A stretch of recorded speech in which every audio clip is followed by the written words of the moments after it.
If you read the words of Tachanun, Yagasi ba'anchasi, my groans, my tears filled my bedding. David HaMelech bemoaned the fact that he failed the biggest sign of his life. He said to Hashem, test me. He knew that potentially he could be on the level of the Avos, and Hashem said, I'm going to test you. And in front of Am Va'eda, David HaMelech failed the test, the biggest test of his life. David HaMelech lived with Bathsheba and Eshes Ish. Okay, Chazal tell us it wasn't as bad as we think. Mafreya, she was divorced, but at the end of the day, he failed the biggest nisayon of his life, and for the rest of his life, he suffered the embarrassment, the pain, and the understanding that he failed. And he recognized that everyone knew it. And here's the question I'd like to ask you. What bridge did David HaMelech jump off of? Right? I mean, forget it. Mashiach, Tzidkenu, anointed of Hashem, it's all over, no more. It's all over.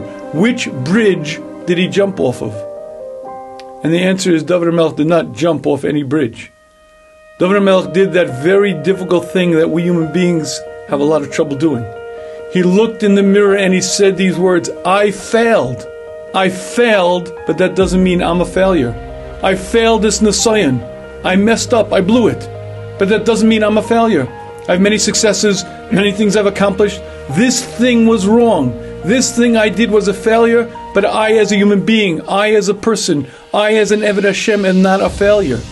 And that distinction, recognizing that I made a mistake, I did something wrong, but that doesn't make me a failure, is one of the most critical concepts that a person needs to have.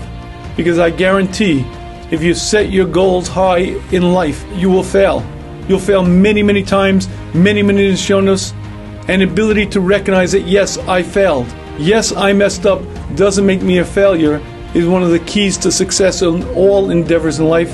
And especially when a person puts his goal as to really grow, to really become Kaddish, that understanding that I will fail because it's part of the nature of this nisayon. And yet I'm going to pick myself up, get back in that fight, and recognize that I failed doesn't mean I'm a failure, is one of the biggest yesodos that a person has to have to properly succeed.